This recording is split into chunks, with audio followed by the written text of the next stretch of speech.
That's usually how it works. Yeah. And that's usually, and there are different, depending on the location of the countries and so forth, there are different assets or things that they demand to get like this. So, of course, I fear that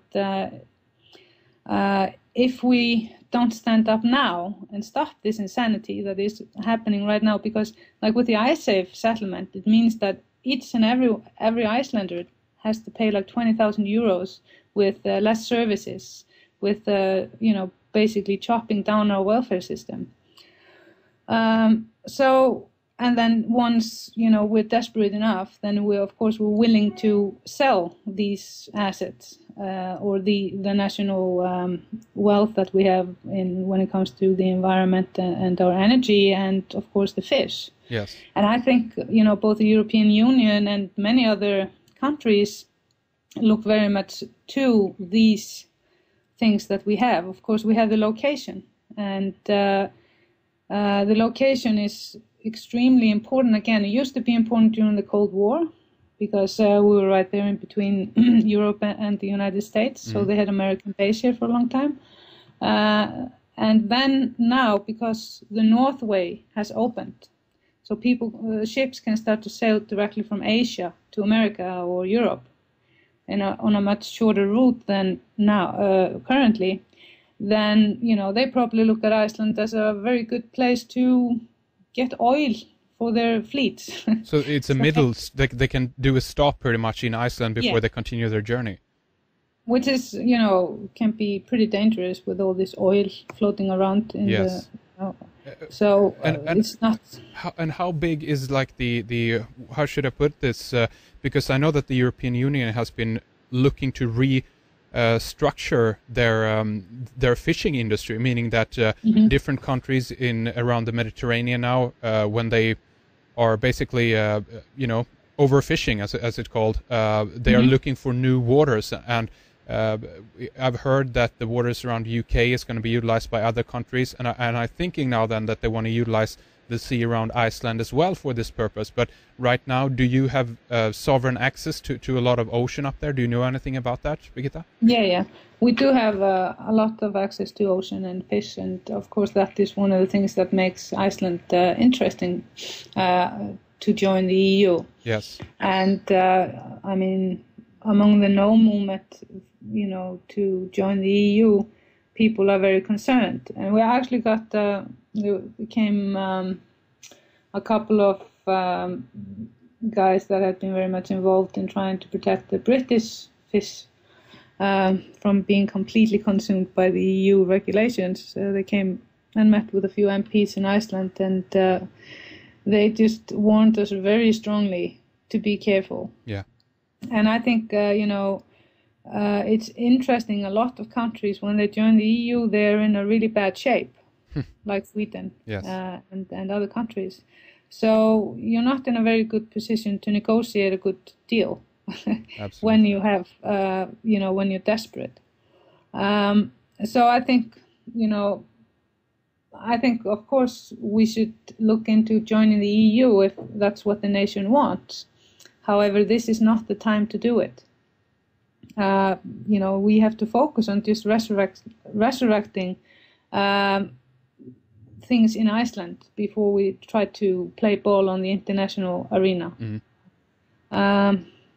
But I think, like I said, the IMF managed to completely ruin the Jamaican agriculture industry in 2 years.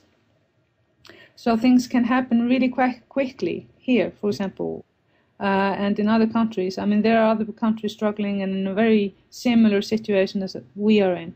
And I think that countries that are in a similar situation, dealing with these hawks and these experts at sucking out everything, that's usable from nations, I think these nations should join hands and work together. Absolutely.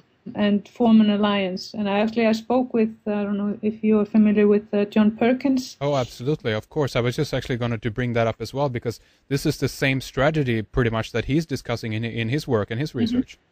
Well, he said that we had been hit by an economic hitman. And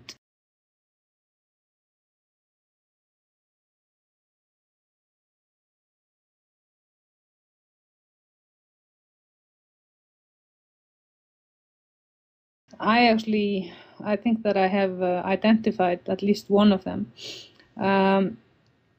Any names? Also, pardon? Any names you want to give out in terms of that? No, I have to verify it before I start to drop names. But that's one of the things that I need to have somebody that's good at researching individuals to help me with.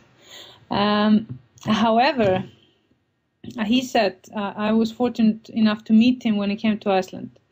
And asked him, what should we do? Yeah, I mean, now we have the IMF. What can we do?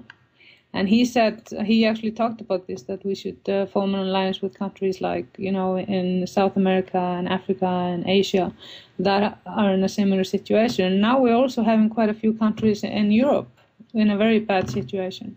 I mean, look at Greece. Yes. They're facing serious problems, and it's a country, especially in Athens, in a constant state of semi-revolution. But we never get any news about it.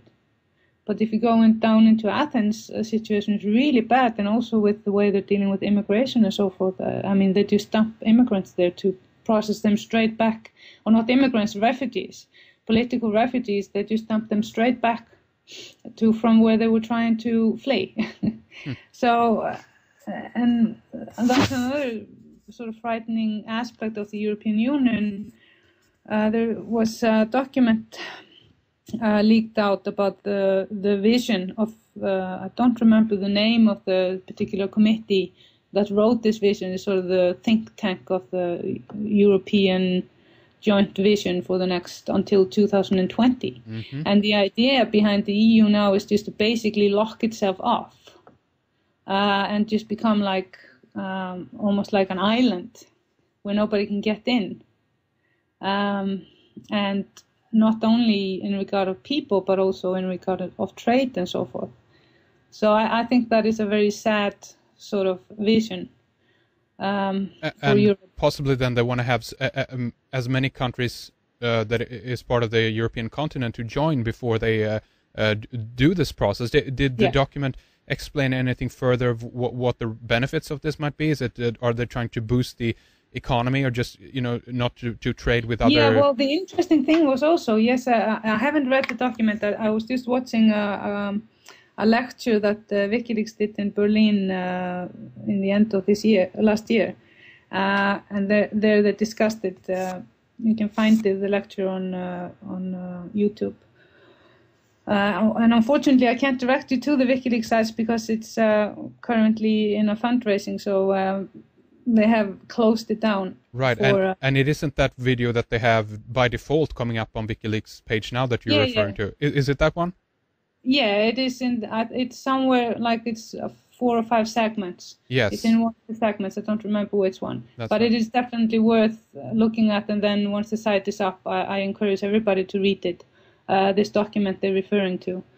One of the things that they wanted to ensure was that, like, let's say, because Europe needs, let's say, wood from the Amazon, that Europe would have the right to get wood from the Amazon no matter what. And there's all sorts of weird stuff like that. So I think it is definitely something anybody that cares about Europe should read or are part of this union, because I'm sure that majority of people would not be interested in that sort of Europe. But like with Europe, the European Union and all these sort of big alliances, is that in the end, these alliances tend to only serve one group of people. And that is not us, the people. It is the ruling elite of the world. Yes. That is just how it is. And the big corporations, as we know, and most of your listeners probably are aware of, they have no compassion. They only care to make profit. And I think it is time for the people of the world to rise up against this. And I hope that the sort of semi-uprising in Iceland, if we manage to say no on taking on private debt, in the form of less services, in the form of our tax money is only going into paying interest of foreign loans. I really think it is that if we can say no, I really hope that it will encourage people all over the world to stand up against this injustice in their own countries.